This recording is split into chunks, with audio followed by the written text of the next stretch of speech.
The dealership showroom gleamed under the bright overhead lights, the glass walls letting in warm beams of morning sunlight that bounced off polished chrome and luxury finishes. Customers wandered between pristine vehicles, sipping complimentary coffee and chatting with sharply dressed sales staff. In a quiet corner near the entrance, a black janitor worked diligently, mopping up a muddy footprint left by the early rush of customers. He wore faded blue overalls and worn sneakers, his back slightly hunched from years of physical labor. His movements were careful, deliberate, making sure he didn't disturb anyone or get in the way. But it didn't matter. From across the floor, the dealership manager spotted him. Dressed in a crisp gray suit and slicked back hair, the manager's expression soured like he'd seen a stain on his showroom floor. He marched over with purpose, voice already raised before he even reached the janitor. "Hey, what do you think you're doing?" he snapped, loud enough for several nearby customers and staff to turn their heads. The janitor straightened up, gripping the mop. "Just cleaning, sir. I was trying to finish before." The manager cut him off. "This is a luxury dealership, not some street corner.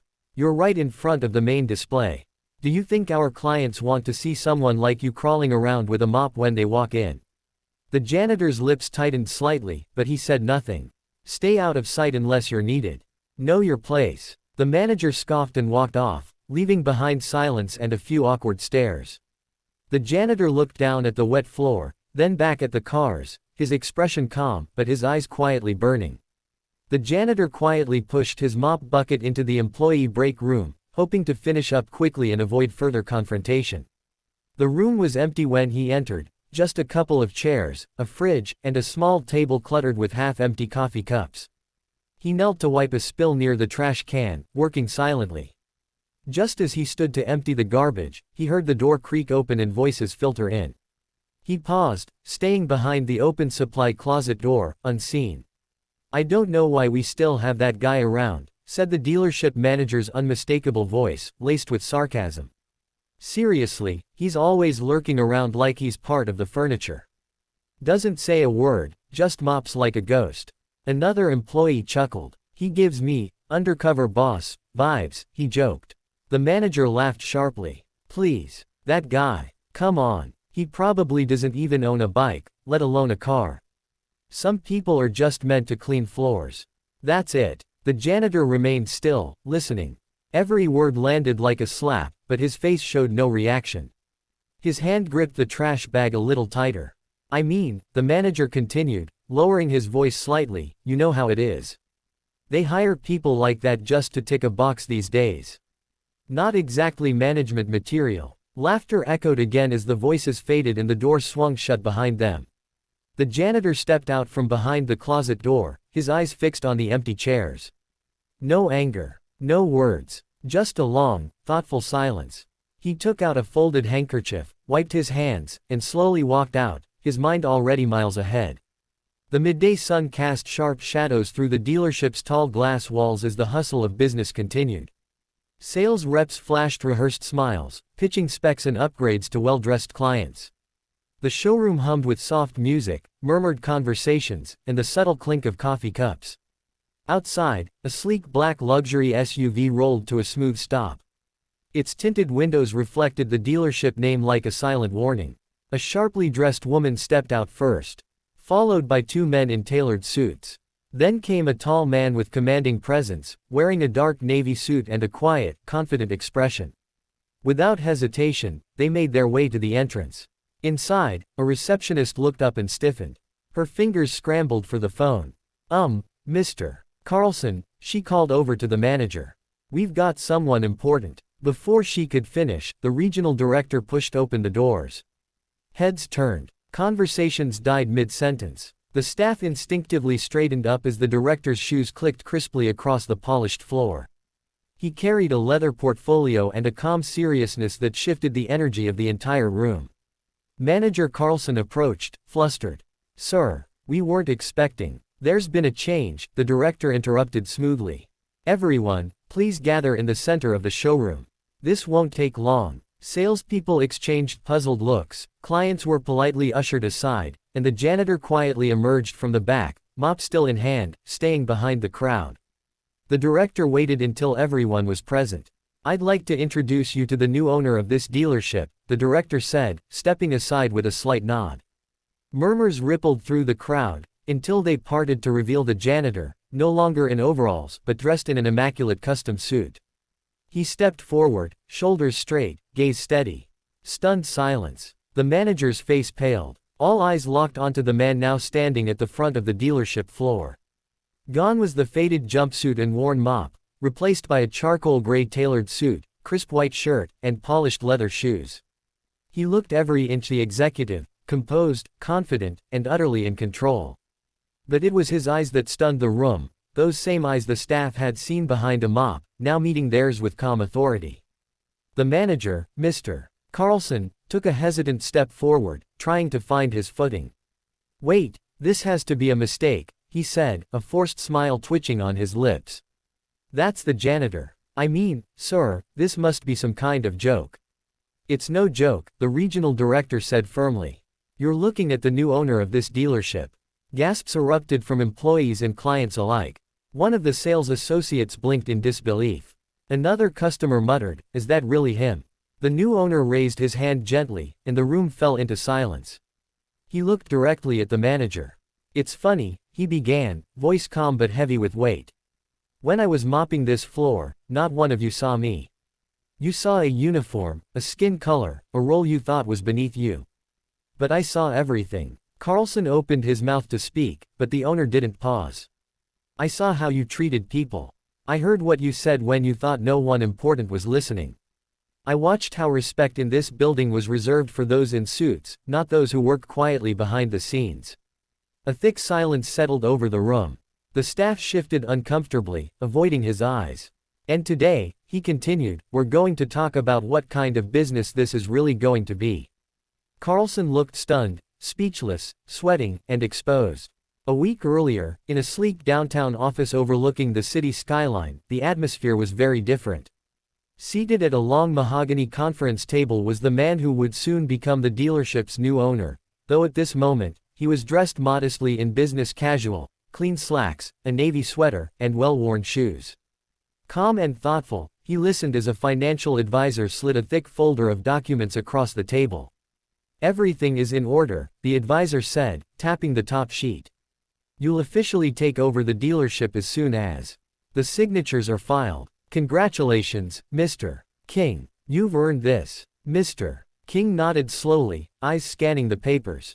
"It's not just about owning a dealership," he said quietly. "It's about reshaping a system, starting at the ground floor." The advisor raised an eyebrow. "You sure about going in without anyone knowing who you are? Most people buy a business and make a grand entrance." King gave a small smile. "A grand entrance doesn't show you who people really are. But scrubbing a toilet or pushing a mop, that strips away all the pretense. I want to see the culture I'm buying into. Not just the numbers on a balance sheet." Across the room, his assistant opened a suitcase containing a janitor's uniform, clean but basic. No name tag, no title, just fabric and humility. "I need to understand how people are treated at the bottom," King said, standing and taking the uniform into his hands. "Because if the lowest employee isn't respected, then the whole structure is broken." He walked to the window, looking down at the distant streets below. The dealership sat only a few miles away, unaware that the man who would soon own it all planned to walk through its doors with a mop in his hand. Back in the present, the dealership stood in stunned silence. The new owner, once the overlooked janitor, now stood tall before them, fully composed in his tailored suit. His presence alone commanded attention, but it was the calm, piercing authority in his voice that truly held the room captive. "I walk these floors not as a boss, but as someone invisible, Mr. King began, turning slowly to look at each employee. "I watched how the sales team handled clients, with smiles and charm. I watched how the manager spoke to staff when no one was looking. I watched who got praised, and who got dismissed without a second glance." He paused, letting the weight of his words settle. "I wasn't judging anyone based on sales quotas or profits. I was watching for something deeper: respect, humanity, integrity." The staff looked around uneasily. A few lowered their eyes. The janitor they had once ignored or mocked had seen it all. Mr. King turned to Carlson, the manager, whose face was now pale and stiff.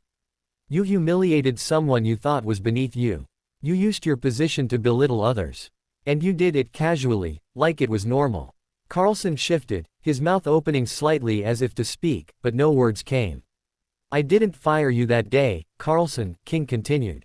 I let you show everyone exactly who you are. And you did. Loud and clear. He turned back to the team. A business can't thrive if it only respects power and appearance. This dealership is going to be different. It starts now. No one spoke. The silence said enough. The air in the showroom had turned heavy. Manager Carlson stood frozen, his confident smirk from earlier now replaced by a stiff, nervous twitch. The color had drained from his face. He glanced around at his staff, as if expecting someone to come to his defense, but no one dared meet his eyes. I think there's been a misunderstanding, Carlson finally stammered, his voice cracking slightly. I was just doing my job. I didn't mean to offend anyone. Mr. King, the new owner, folded his arms and tilted his head slightly. You didn't mean to offend anyone. He repeated calmly. Calling someone, you people, publicly berating a man for cleaning the floor, mocking employees behind closed doors, that's just your idea of doing your job. Carlson tried to laugh, but it came out more like a cough. Look, I didn't know who you were. If I had. That's exactly the problem, Mr. King interrupted, his voice sharp now. Respect shouldn't be reserved for people with money or titles. You showed me who you really are. When you thought I had none of those things. Carlson's jaw clenched. You can't just fire me without warning. I've been running this place for years. You're right, Mr. King replied. You have been running it into a toxic culture of fear and discrimination. And that ends today. He turned to the regional director and nodded. The director stepped forward. Mr. Carlson, your employment is terminated effective immediately. You will collect your belongings and leave the premises under supervision. Gasps echoed as Carlson stood speechless, humiliated. He looked at his former staff, none moved. No one spoke for him. And just like that, the man who once barked orders at others now found himself dismissed in silence, the weight of his actions finally crashing down. Weeks later, the dealership looked the same on the surface, sleek cars, polished floors, and shining glass, but the energy within had transformed completely. Where tension once lingered in the air, there was now ease. Where employees once walked on eggshells, now they moved with purpose and pride. Mr. King, dressed in a crisp yet relaxed suit, walked through the showroom with quiet confidence. Staff greeted him warmly, not out of fear, but out of genuine respect. He stopped occasionally to chat, offering a kind word or listening intently to an idea. The new general manager, a woman who had started as a receptionist years ago, walked beside him, briefing him on the day's appointments. One of the detailers, a young man who used to work silently in the back, was now leading a small team, having been promoted after Mr. King discovered his strong work ethic and leadership potential. The once dismissed service staff were now included in team meetings, their voices finally heard. In the break room, where hushed gossip once reigned, employees laughed together over lunch. On a corkboard near the door, a new sign hung proudly, "Respect is our foundation." Mr. King paused near the front, watching a young janitor mop the entryway. He smiled and approached. "Doing a great job," he said. The janitor looked up, surprised, then smiled back with a nod. The moment was quiet, simple, but it said everything. Mr. King turned back toward the showroom, taking it all in. The dealership wasn't just cleaner, it was better. Not because of the cars, but because people, finally, were treated like they mattered. From top to bottom,